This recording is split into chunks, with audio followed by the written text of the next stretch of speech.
Story number one. Okay, so I'm just gonna cut straight to the chase and get into the point of the story. I don't see much in telling you more. So I was young, third grade I'm pretty sure. I had used the bathroom in the middle of the night. It was some odd hour in the night. I got up and saw the door was closed. I tried to open it, but it was locked. Then I heard my dad say, "Hold on," or something like that. I was also thirsty, and the glass of water I kept next to my bed was empty. I went downstairs to fill it back up while I waited, but when I went downstairs, I saw my dad in the kitchen on his computer. He asked why I was up, and I told him. Then I asked him if he went into the bathroom a second ago, and he said no. I was confused. Was this a joke? No way he got down here without me seeing. My confusion turned into fear as I wondered who was in the bathroom. I told my dad, and he said I just imagined it, but I made him check it out with me. We went up and the door was unlocked and open. No one inside. My mom was out for a business trip and it was just us in the house. Maybe I misheard something that sounded like him. Or maybe he was on the phone and I thought I heard it inside the bathroom.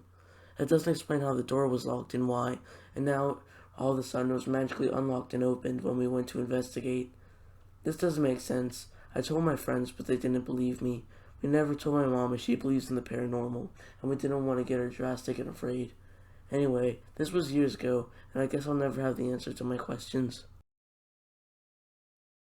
Story number two. One Sunday night, I was at a friend's house. It was about 7 and I was going home soon. Since it was the winter, it was dark out already. We were home alone and my friend asked me if I wanted to go with her to the woods and check it out.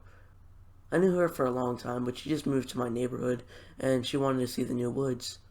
I had seen it a million times. It was kind of boring as it was just a normal run-of-the-mill woods, but I wanted to help her know the area some more, so I agreed. Since it was the winter, we packed heavy clothes. We walked behind her house to the forest. We were laughing and talking and just having a good time when she stopped laughing all of a sudden. I kept talking, but she told me to be quiet. Then she pointed. I turned to see what she was pointing at. A short, dark figure.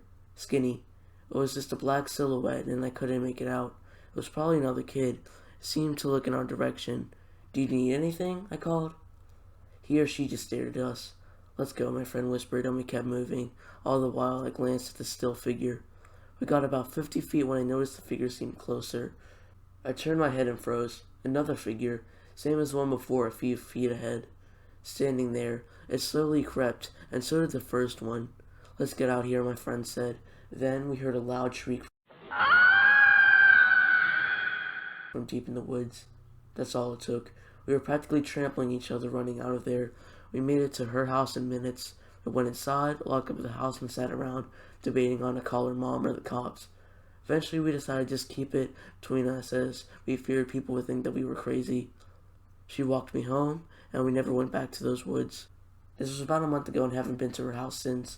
I see her at school a lot and text her regularly, but we still talk about this incident in private, and I don't think either of us is going to forget it anytime soon.